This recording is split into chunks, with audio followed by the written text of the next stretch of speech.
अब की बटन कहाँ दबेगी? अब की बटन कहाँ दबेगी? अब की बटन कहाँ दबेगी? अब की बटन कहाँ दबेगी? ब्रह्मदेव प्रसाद जिंदाबाद। ब्रह्मदेव प्रसाद समाज सेवियों में एक बड़ा नाम, लड़ाई लड़ी ओबीसी और ओबीसी मोर्चा बनाया। एक चीजें देखी जाती है कि उन्होंने जो ओबीसी की लड़ाई लड़ी और एक हक और अधिकार मांगा, जिससे पूरी झारखंड सरकार एक समय हिला था और इनकी बातों को मांगा था। इन सब चीजों को लेकर के चलिए हम बात करेंगे, लेकिन चुनाव पहले भी लड़ चुके हैं, सफलता हाथ नहीं लगी, लेकिन अब जीत के नजदीक हैं ब्रह्मदेव प्रसाद जी, जैसा कि आप जानते हैं। लेकिन दुर्भाग्यवश इनका एक मेजर एक्सीडेंट हुआ और जब नॉमिनेशन में ब्रह्मदेव जी आए थे तो हमारी बात हुई थी। इन्होंने कहा था कि माता रानी ने पहली जिंदगी जो दी थी वो परिवार के लिए दी थी, दूसरी जो जन्म हुआ है, दूसरा जो जिंदगी हमें मिली है शायद जनता के लिए ही मिली है और जनता इसका फायदा उठाए, हमें अपना प्रतिनिधित्व दे और विश्रामपुर ही नहीं पलामू का विकास कराए। तो आइए हम ब्रह्मदेव जी से जानते हैं। अस्वस्थ हैं लेकिन हिम्मत कम नहीं। एक कहावत याद आती है, हिम्मत मर्दा तो मदद खुदा, हिम्मत है तभी जिंदगी है और जिंदगी है तो बड़े शान से नॉमिनेशन में, चाहे वो व्हील चेयर से ही हो, बड़े खुशी से गए, नॉमिनेशन करके आए और चुनाव का दिया। ऐसे समय में तो लोग अपने खाट को पकड़ के बैठे रहते हैं, लेकिन ब्रह्मदेव जी ने उन जनता के गुहार को सुनी और आज जिंदा दिली से चुनाव लड़ रहे हैं। ब्रह्मदेव जी चुनाव लड़ रहे हैं, आज जनता लड़ रही है, आप यहाँ बैठे हुए हैं, क्या समझ में आ रहा है? क्योंकि सरगर्मी और तापमान है वो दोनों बढ़ा है। कोई यहाँ सरगर्मी है न कोई तापमान है, यहाँ सारे लोग ठंडे पड़े हुए हैं। और मैं आपको बता दूं कि जिस तरह से हमें दुर्घटना के माध्यम से हत्या करने का कोशिश किया गया, उससे पिछड़ा दलित दबे कुचले का आवाज रुकने वाला था। लेकिन लोगों का आशीर्वाद से, दलित समाज, पिछड़ा समाज के आशीर्वाद से हम जो इस धरती पर हैं, तो हमें लगता है कि हम मौत के मुंह से निकल करके हमें दूसरा जन्म प्राप्त हुआ है। और यह दूसरा जन्म जिस तरह से हमारे महापुरुषों ने अपने समाज के लिए, अपने दलित समाज के लिए, अपने ओबीसी समाज के लिए उन्होंने अपना जीवन न्यौछावर कर दिया, उसी तरह से मैं अपना दूसरा जन्म विश्रामपुर विधानसभा क्षेत्र के लोगों के लिए न्यौछावर कर दिया हूं। अब यहाँ के लोगों को यह तय करना है कि हमें जनप्रतिनिधि अपनी हक, हकूक और हक अधिकार की लड़ाई को लड़ने वाला को बनाना है या वैसे लोगों को बनाना है जो अपने परिवार के विकास में मशगूल रहते हैं। तो मैं उनसे निवेदन करता हूं कि आने वाला 13 तारीख को जो टॉर्च छाप चुनाव चिन्ह है, उसमें इतना बटन दबाइए टॉर्च का कि पूरा रोशनी टॉर्च का पूरे विश्रामपुर विधानसभा क्षेत्र में, घर घर में, कोने कोने में पहुंचे और वह रोशनी विकास की किरण में बदल करके, टॉर्च का रोशनी आपके हक अधिकार को लेकर के विधानसभा के अंदर से संवैधानिक अधिकार आपके दरवाजे तक पहुंचाने का काम करेगा। क्योंकि जितने दिनों से आपने होश संभाला है और जितने दिनों से हमारे नौजवानों ने जन्म लिया है, तब से यहाँ के प्रतिनिधियों ने, चाहे वो हमारे वर्तमान जनप्रतिनिधि हों, चाहे वो पूर्व के जनप्रतिनिधि हों, विश्रामपुर विधानसभा क्षेत्र को विकास के लिए एक बार भी उन लोगों ने देखने का काम नहीं किया कि हमें विश्रामपुर विधानसभा क्षेत्र में विकास की धारा बहानी है, यहाँ पर लोगों को क्या जरूरत है उसको पूरा करना चाहिए।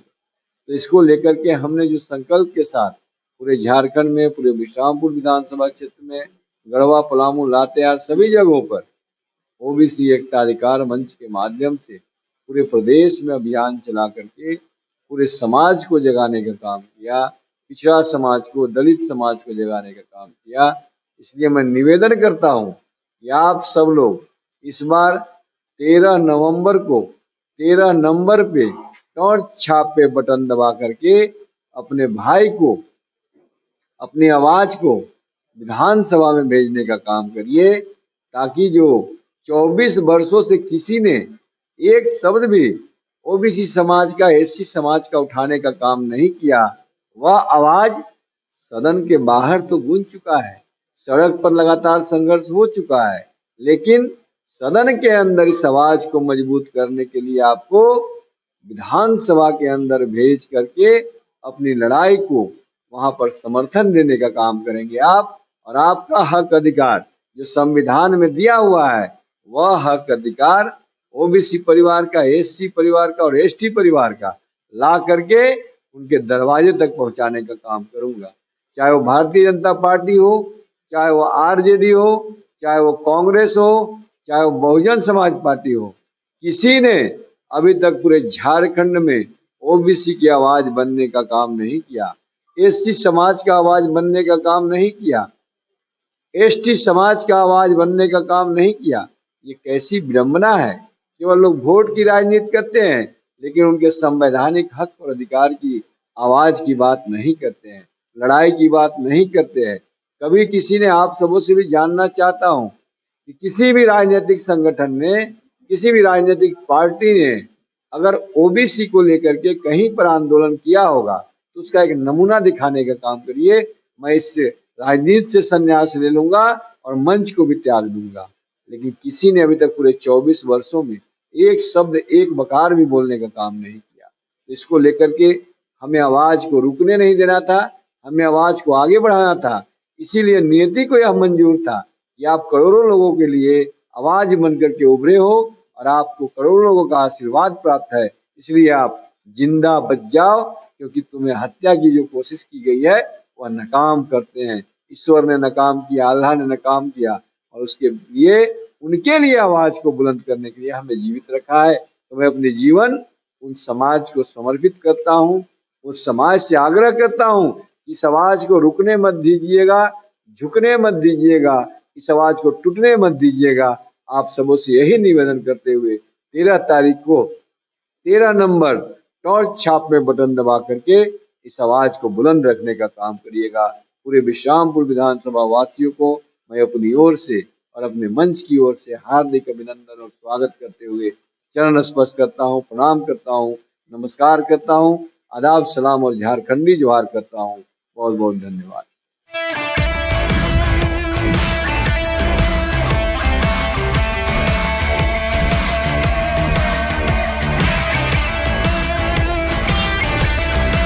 Thar the SUV। एक चीज ये समझ में नहीं आ रहा है कि एक तरफ विधायक जी कह रहे हैं कि हमने पूरा विकास काम कर दिया और आप कह रहे हैं कि हम विकास करेंगे, तो कौन से विकास की बात कर रहे हैं, यही हमें समझ नहीं आता। थोड़ा यहाँ विश्रामपुर की जनता को समझाने की कोशिश करें। आप समझ लीजिए, मैं आपको समझा देता हूँ, आपके माध्यम से जनता भी समझ जाएगी। ये हमारे यहाँ के वर्तमान विधायक ने अभी तक शिक्षा के बारे में क्या किया इस विश्रामपुर विधानसभा क्षेत्र में, आप बताने का काम किया। तो उन्होंने, आपको दिखने को मिलेगा कि पूरे विश्रामपुर विधानसभा क्षेत्र में एक भी सरकारी डिग्री कॉलेज नहीं है जहां पर दलित परिवार के बच्चे, गरीब परिवार के बच्चे, पिछड़े परिवार के बच्चे निःशुल्क शिक्षा ग्रहण कर सके। कोई भी, बहुत सारा ऐसा पंचायत है जहां +2 की पढ़ाई की सुविधा उपलब्ध नहीं। कैसी बात करते हैं विकास का, शर्म नहीं आता इन लोगों को।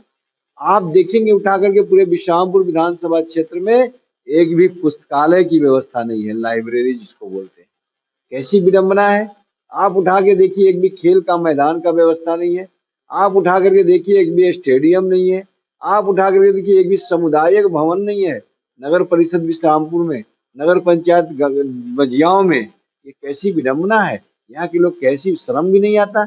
आप उठा करके देखिए, हमारे सीना से, हमारे कंठ से होकर के हमारे यहाँ पानी जो है कोयल नदी का गुजरता है और हमारी धरती माँ का कंठ प्यासी है। कैसी विडंबना है, कैसी बात करते हैं ये लोग कि हम विकास किया। कौन सा विकास किया, मैं तो पूछना चाहता हूँ। कि हमारी धरती में प्यासी है और हमारा कंठ से होकर के पानी जा रहा है। ये कैसे शर्म भी नहीं आता कि हमारी धरती माँ का तो लाज रखते, कम से कम हर एक खेतों तक पानी पहुंचाने का काम करते आप। तो ये मैं आपको बताना चाहता हूँ। आप चले जाइए कोई भी गांव में, जाने का सड़क नहीं है पक्की। अभी भी लोग सड़क पर राजनीति करते हैं, कुछ दबंग किस्म के लोग 2 ट्रैक्टर मोरम छिटवा करके और बोलते हैं हम समाज सेवी हैं।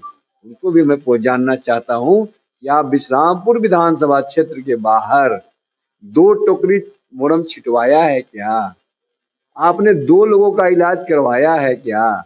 उनसे मैं पूछना चाहता हूँ। केवल आप वोट की राजनीति करने आए हो और यह ब्रह्मदेव प्रसाद पूरे झारखंड प्रदेश में ओबीसी, दलित, एससी परिवार के आवाज को लेकर के, दबे कुचले को आवाज लेकर के पूरे झारखंड में आंदोलन चला करके उनको जगाने का काम किया है। उसको समाज सेवी बोलते हैं, उसको जनप्रतिनिधि के रूप में देखना चाहिए लोगों को। आप पूछिए ना चंद्रवंशी जी से, कितने बार विधानसभा में 24 वर्षों में आपने एससी समाज का आवाज उठाया, ओबीसी समाज का आवाज उठाया? कितने बार आपने पत्र लिखा विधानसभा अध्यक्ष को, मुख्यमंत्री को? ये उनसे पूछने का काम कीजिएगा। कैसा विकास? मैं आपको विश्वास दिलाता हूँ 1 वर्षों के अंदर पूरे विश्रामपुर विधानसभा क्षेत्र के सभी पंचायतों में +2 स्कूल उपलब्ध होगा और 6 माह के अंदर सभी पंचायत में पुस्तकालय की स्थापना होगा। ये मैं आपको बताना चाहता हूँ। और 2 वर्ष के अंदर अंदर, 1 वर्ष के अंदर अंदर सभी प्रखंड मुख्यालय में सरकारी डिग्री कॉलेज का स्थापना होगा। ITI कॉलेज आया था, उठा करके अपने कैंपस में ले गया।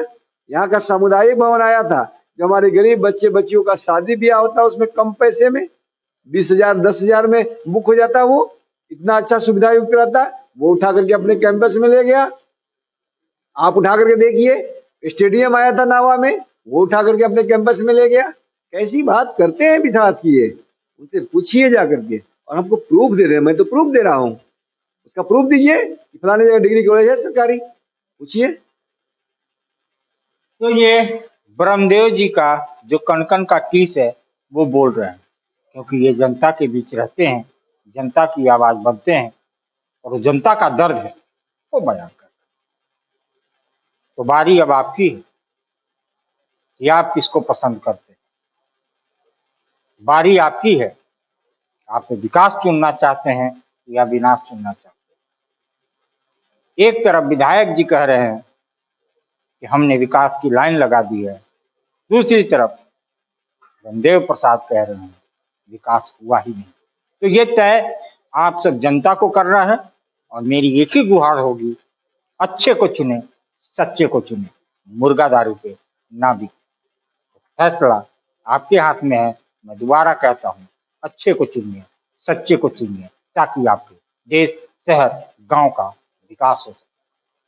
हम आज़ादी के अमृत महोत्सव तो मना चुके हैं साहब, लेकिन नली और गली के लिए कब तक लड़ते रहे? कि भारत का विधान है और आप उसके भाग्य विधाता हैं। कैसे लिखते हैं, किसको चुनते हैं, उसी पे आपका विधान लिखा जाएगा, उसी पे आपका इतिहास बनेगा। इतिहास तो बन रहा है लेकिन किसी और का, आपका नहीं। तो सोचना आपको है। मैं फिर कहता हूँ, अच्छे को चुनिए, सच्चे को।